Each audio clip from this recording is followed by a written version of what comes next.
Ele não faz acepção de pessoas. E assim é nosso Deus, Ele não faz acepção de pessoas. Ele quer todos. É como eu disse no começo, Ele ama o pecador, Ele não ama o pecado. Então, é assim que nós temos que pensar. Que Deus não vai nos abandonar, não vai nos jogar fora. Quando a gente erra, a gente pode quebrantar nosso coração e retornar para a casa do Senhor. É dessa forma que acontece.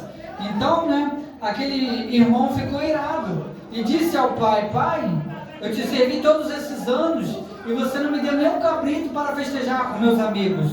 Este gasta todo o dinheiro com meretrizes, e o Senhor mata o bezerro cevado e dá para ele. E o pai, com grande sabedoria, acalma o seu filho, acalenta ele, fala para ele: meu filho, você sempre esteve comigo, você nunca me abandonou. Tudo o que eu tenho é seu. Mas o seu irmão não tinha discernimento, não tinha sabedoria, sofreu, padeceu para poder aprender, sofreu tudo o que sofreu. Então se compadeça, tudo que eu tenho é seu. Ele estava perdido e foi achado. Ele estava praticamente morto e reviveu. É o que a gente tem que fazer. Muitos estão mortos na fé, muitos estão perdidos. O Evangelho, ele acata, ele recruta pessoas para bem, para poder fazer a obra do Senhor. É assim que nós temos que pensar e fazer nessa noite. A gente venha refletir nisso, porque a palavra do Senhor, ela é a única que vai trazer salvação. A gente outrora, na rua, a gente contava piadas para nossos amigos rir. A gente queria ser o centro da atenção, mas não é dessa forma, Deus nos ensina a ser humilde. Deus nos ensina que a gente precisa aprender com o nosso Pai. Quem é o nosso Pai nessa história? Nosso Pai é o nosso querido Deus. É o seu Filho que padeceu na cruz para nos salvar. Ele sofreu tanto, e a gente não sofreu nada, e por qualquer motivo queremos abandonar. Ele sofreu o que sofreu e não nos abandonou. Ele morreu e não nos abandonou. É isso que nós temos que ter no coração. É isso que nós temos que aprender, É isso que nós temos que guardar, porque Deus, ele é maravilhoso, Ele nunca vai te abandonar. Eu costumo ler muito, o sermão da montanha, que fica em Mateus 5, porque ele nos abre muito a mente.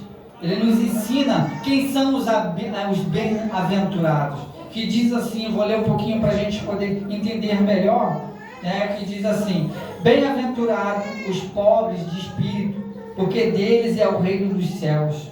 Bem-aventurados os que choram, porque eles serão consolados.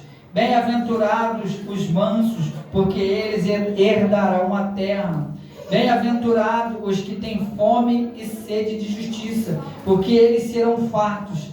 Bem-aventurados os misericordiosos, porque eles alcançarão misericórdia. Bem-aventurados os limpos de coração, porque eles verão a Deus. Bem-aventurados os pacificadores, porque eles serão chamados filhos de Deus. Bem-aventurados os que sofrem perseguições por causa da justiça, porque deles é o reino dos céus. Bem-aventurados sois vós, quando vos injustiçarem e perseguirem, e mentindo disserem todo o mal contra vós, por minha causa. Ou seja, aqui ele fala a bem-aventurança. A gente precisamos, necessitamos de ser bem-aventurado como ele nos ensina. A Bíblia, ele tem cada momento, ela tem uma passagem para te confortar. Quando a gente nos encontra perdido, a gente não está perdido, a gente simplesmente não quer buscar, porque a explicação da vida, como eu expliquei mais cedo, a explicação está aqui no manual. Esse aqui é o manual de instrução do ser humano. Quando você vai numa loja, você compra um aparelho, um móvel, você não sabe montar, não sabe mexer. Aonde você vai procurar conhecimento para poder estar utilizando aquele aparelho ou aquele móvel? No manual de instrução. O ser humano, ele não é diferente, ele tem um manual de instrução. O manual de instrução do ser humano, ele é a Bíblia. É onde tem a palavra do Senhor, tem o discernimento. Ele te ensina através das palavras. Não foi à toa que ele escalou 12 discípulos para andar com ele, para passar tudo o que passou, para morrer da mesma forma, ou semelhante, ou aproximadamente perto do que ele passou, para escrever e a gente levar uma Bíblia debaixo do braço, como se fosse um pedaço de madeira que a gente pode botar no canto e esquecer que existe.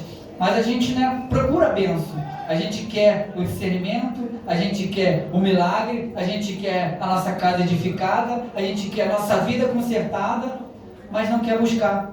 A criatura esquece do Criador.